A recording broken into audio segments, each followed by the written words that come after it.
وما آتاکم الرسول فخذوه وما نہاکم عنہ فانتہوا، جو نبی دیتے ہیں اس کو لے لو، جس سے نبی روکتے ہیں اس سے رک جاؤ۔ یہ قرآن اللہ نے اتارا، اس قرآن کی تفسیر حدیث اللہ نے اتاری، یہ دونوں منزل من اللہ ہیں۔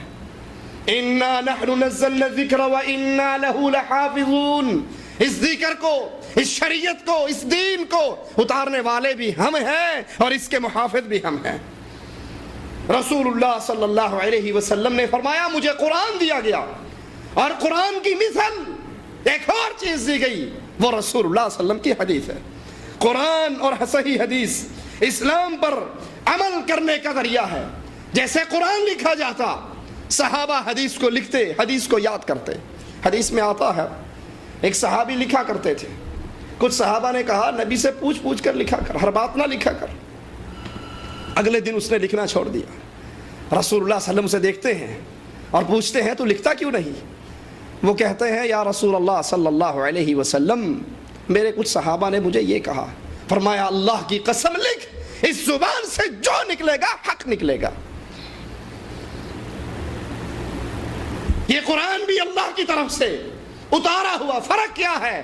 الفاظ بھی اللہ کے، مفہوم بھی اللہ، کیونکہ اس کی تلاوت کی جانی تھی، یہ کلام ہے اللہ کا۔ اور حدیث رسول، مفہوم و مطالب تو اللہ کی طرف سے، الفاظ محمد الرسول اللہ صلی اللہ علیہ وسلم کے۔ لیکن سید مودودی صاحب اس کے بارے میں کیا فرماتے ہیں، احادیث کے بارے میں ذرا سنیے۔ یہ ہمارے ہاتھ کے اندر کہتے ہیں کہ احادیث چند انسانوں سے انسانوں تک پہنچی ہیں۔ احادیث چند انسانوں سے انسانوں تک پہنچی ہیں، جس سے کوئی چیز حد سے زیادہ ثابت ہو سکتی ہے تو وہ گمان صحت ہے، نہ کہ علم یقین۔ ترجمان القرآن ربیع الاول 1365، کہ یہ حدیث انسانوں سے انسانوں تک پہنچنے والا ایک مجموعہ ہے، جس کے بارے میں آپ اور میں یقین سے نہیں کہہ سکتے کہ جس حدیث کو آپ صحیح سمجھ رہے ہیں یہ واقعی سمجھ ہے، صحیح ہے۔ ظن تو ہو سکتا ہے، گمان تو ہو سکتا ہے کہ یہ صحیح ہوگی، علم یقین ہمیں حاصل نہیں۔ تو کیا کتاب اللہ نے چھپی ہوئی کتاب اتاری تھی؟ کیا قرآن اوپر سے اکٹھا ایک جلد کے اندر اترا تھا؟ یہ قرآن بھی اللہ نے اتارا، جس کو انسان ہی لکھتے رہے، جو انسانوں کی زبانوں پر ہی چلتا رہا۔ اس لکھے ہوئے کتابوں کے، قرآن کی آیات کے تھیلے کو لے کر صحابہ نہیں گھومتے تھے، یاد کرتے، آیات کو یاد کرتے اور پھر مختلف علاقوں میں تبلیغ کے لیے نکل جاتے۔ منکرین حدیث کے لیے خام مال بڑے شاندار طریقے میں سید مودودی فراہم کرتے ہیں کہ یہ حدیثیں انسانوں سے انسانوں تک پہنچنے والا ایک ذخیرہ ہے، جس سے صرف ظن کی کیفیت تو حاصل ہوتی ہے، یقین کی کیفیت حاصل نہیں ہو سکتی۔ اگر اسی کو بنیاد بنا لیں تو پھر پوری شریعت ہمارے سامنے کھیل بن۔ جس حدیث کو کہو یہ صحیح ہے، کہیں گے گمان ہی ہے، صحیح ہونے کیا پتا صحیح ہے یا نہیں۔ پھر تو ہر حدیث کو انکار کرنے کا، ہر حدیث کو رد کرنے کا ایک بہت بڑا چور دروازہ کھل جائے گا۔ ترجمان القرآن کے بارے میں ایک اور مقام پہ کہتے ہیں، کوئی شریف آدمی یہ نہیں کہہ سکتا، کوئی شریف آدمی یہ نہیں کہہ سکتا کہ حدیث کا جو مجموعہ ہم تک پہنچا وہ قطعی طور پر صحیح ہے۔ مثلا بخاری، جس کے بارے میں اصح الکتب بعد کتاب اللہ کہا جاتا ہے، حدیث میں کوئی بڑے سے بڑا غلو کرنے والا بھی یہ نہیں کہہ سکتا کہ اس میں جو 6-7 ہزار احادیث درج ہیں وہ ساری کی ساری صحیح ہیں۔ کوئی شریف آدمی یہ نہیں کہہ سکتا۔ یعنی جتنے محدثین نے اس کو یہ لقب دیا ہے نعوذ باللہ ثم نعوذ باللہ، اس میں کوئی بھی شریف بندہ نہیں تھا۔ اللہ کے نبی کی حدیثیں جمع کرنے والے محدثین کرام، جس نے یہ فتویٰ دیا ہے، جس نے اس بات کو تسلیم کیا ہے کہ بخاری قرآن کے بعد صحیح ترین کتاب ہے، پھر سید مودودی صاحب کے اس فتوے کی نظر میں شرافت تو ان میں سے کسی کے اندر موجود نہیں تھی۔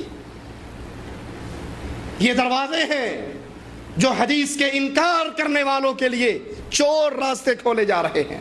اسی طرح ایک اور مقام پر اور یہ تقریر آپ نے 15 مئی 1955 کو برکت علی ہال میں کی. ایک اور مقام پہ اسی طرح کا جملہ کہتے ہیں. اب محدثین کی آراء اگر آپ پڑھنا چاہیں صحیح بخاری کے بارے میں تو ایک لمبا وقت چاہیے. کس کس نے اس صحیح کتاب کو قرآن کے بعد سب سے صحیح کتاب قرار دی. ایک طرف ان ساری ہستیوں کو سامنے رکھ لیں اور ایک طرف سید مودودی صاحب کے اس فتوے کو بھی سامنے رکھ لیں کہ ان میں سے کوئی شریف بندہ نہیں ہے. شریف آدمی یہ کہہ ہی نہیں سکتا کہ اس میں جتنی حدیثیں ہیں وہ ساری صحیح ہیں. تفہیمات کے اندر اعلان فرماتے ہیں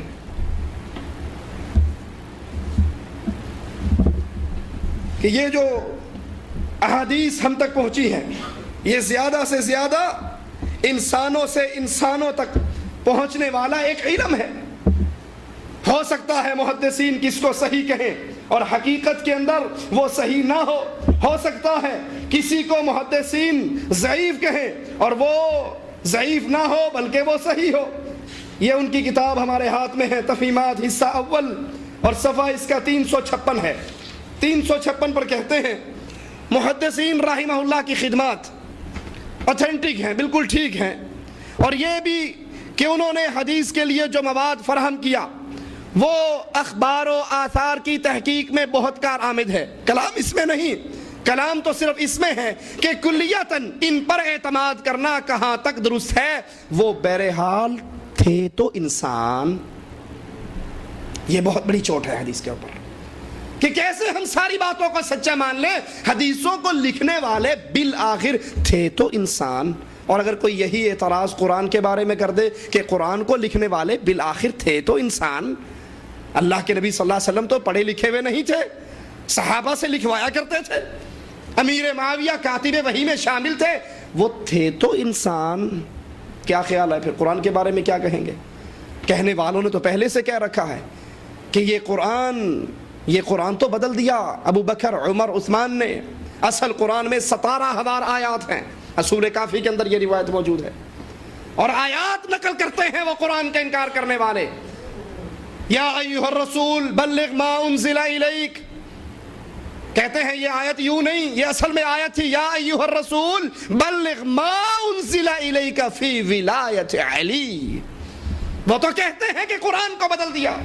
اگر یہی معیار احادیث کے رد کرنے کے لیے ٹھیک ہے کہ حدیث لکھنے والا محدث ہو, صحابی ہو, تابعی ہو, اس کا شاگرد ہو, بہرحال انسان تو تھے, انسان سے غلطیاں تو ممکن ہیں, تو کیسے تسلیم کر لیا جائے تمام کی تمام روایات کو؟ تو اگر یہی اصول قرآن حکیم کے لیے پیش کر دیا جائے تو کیا جواب ہوگا؟ قرآن لکھنے والے بھی تو آخر انسان تھے.